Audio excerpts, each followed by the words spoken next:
What do you mean it's not a caboose? Hi, I'm Dan Cortopassi. Today I'm reviewing an HO scale Santa Fe peaked roof Waycar from Class 1 Modelworks. My car is decorated for Santa Fe in overall red with a yellow cupola and black roof. Class 1 offers several versions of the Santa Fe peaked roof caboose in different paint schemes and with different road numbers. The theoretical MSRP for this model is $164.99. I pre-ordered and got my car for $149.99 direct from Class 1 Modelworks in August 2025. We'll start the model at 100 possible points. The car comes in a cardboard box with a top that can be folded to reveal a clear plastic window. Inside, a plastic cradle protects the model. The car is wrapped in thin plastic film to protect the finish. A magnetic wand is included to activate the car's lighting features. This is a good box that should protect the model for storage and transport. Santa Fe preferred the term Waycar instead of caboose, so I'll be using that term throughout the review. The brochure that's included with the model has a lot of information on Santa Fe's CE3 class Waycars. The text appears to be an excerpt from Stephen Priest's Santa Fe Waycars book. According to that source, the cars were rebuilt from older peaked roof Waycars in 1968 and 1969. There were a total of 40 cars in this class, numbered from 999600 to 999639. Most Santa Fe Waycars had the full number stenciled on the sides and the last 3 digits as an abbreviated number on the cupola. According to the information I have, there were many detail and paint variations within the CE3 class. I was not able to find any photos of my car 999-602 while it was in service. 602 was one of only 4 CE3 class cars that were still in service in 1985. They were retired soon after. 602 ended up in La Junta, Colorado, being used as part of a bank. I found some photos of it online in that condition. I checked Google Maps as I was making this video, and apparently it's still there. The car looks to have had some of its blanked out windows reopened in its current form, and the paint scheme is a little different. It's likely that it's been repainted at least once in the time since it was repurposed as a stationary structure. In terms of detail, the car looks to be a close match to photos of other CE3 cars I found. The paint job is very similar to the photo of car 607 included on the information sheet. The paint on the car is opaque and thin enough not to obscure fine details. The markings are crisp and free of voids, and the separation lines between the colors are sharp. Red and yellow are difficult colors to get to cover well, and Class 1 did a good job with the paint. All the tiny writing is legible, though it may take magnification to see it. There are a lot of neat little details on this model. The screens in the lower half of the side windows look like they might be a paint treatment. They're not see-through, but the overall effect is good. The model has freestanding wire grab irons throughout. The louvered access door on one side is nicely done. On the ends, the car has nicely done railings and ladders. Both ends have brake wheels. The steps and end platforms are see-through photo-etched parts that look really good. The car has uncoupling levers and hoses. The hoses look delicate and seem like they could be easily broken, so I'd recommend handling the car carefully. On top, the car has a photo-etched roof walk. The smokestack is nicely done and includes wire bracing. The cupola has a ground plane antenna, wire railings that are appropriate for the car number, sunshades, wind deflectors, and clear window glazing. There's even a short length of conduit for the antenna on the roof, a nice touch. Underneath, the car has full brake rigging and a center-mounted generator. On the real thing, this would have been connected to the axle with a strap to provide electrical power when the car was in motion. The trucks have metal wheels that are used to pick up current from the track. I can't see any interior detail, though from certain angles I can see some electronic components through the end windows. Since it's hard to see, I'm not sure how much, if any, detail is in there.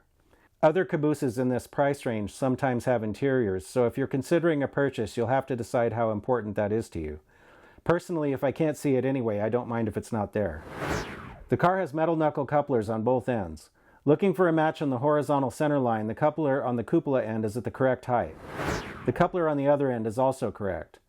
All the wheels are in gauge according to the NMRA standards gauge. There's no significant body wobble.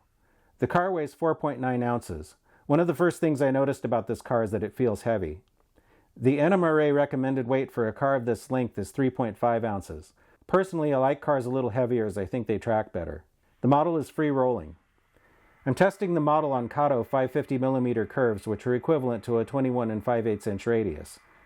It's not having any issues at all. The car has working marker lights and step lights. All the lights default to being off.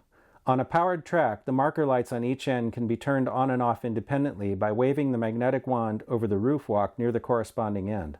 The instructions mention that the car needs to charge up for a few seconds before the lights will work.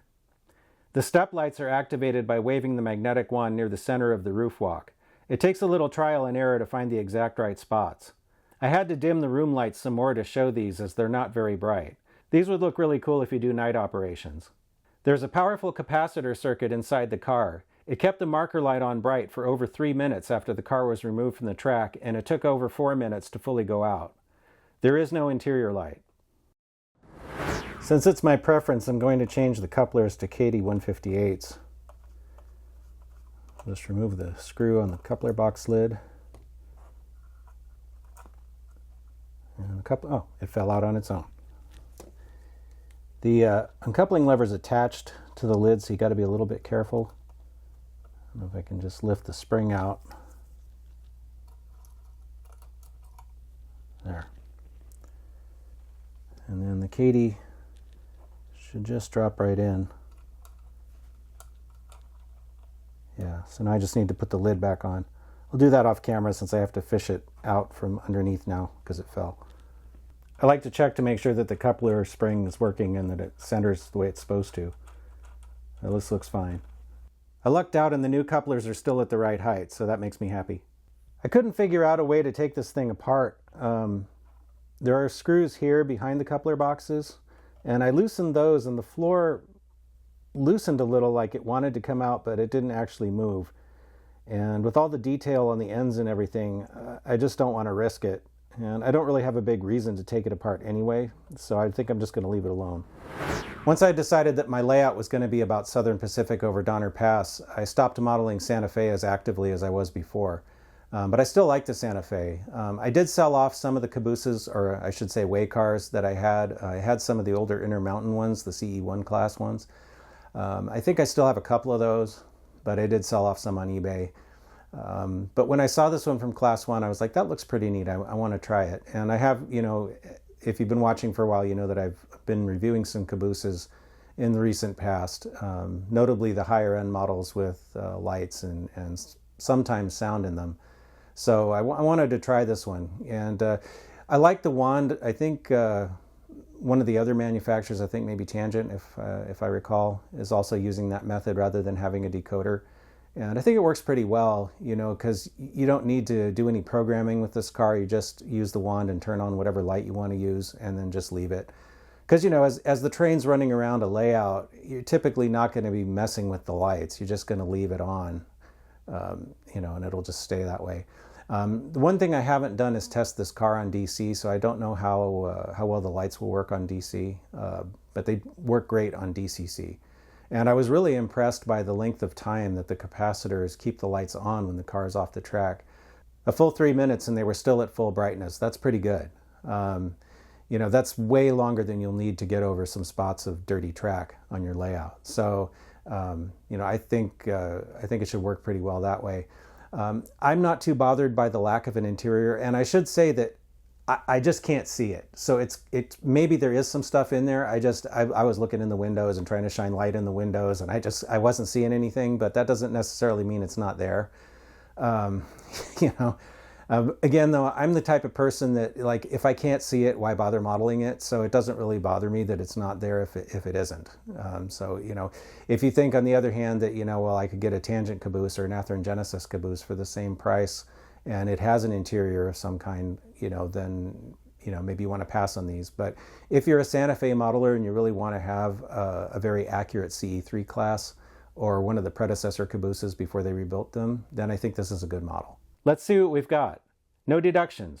The car gets a perfect score, 100 points, and earns an A+.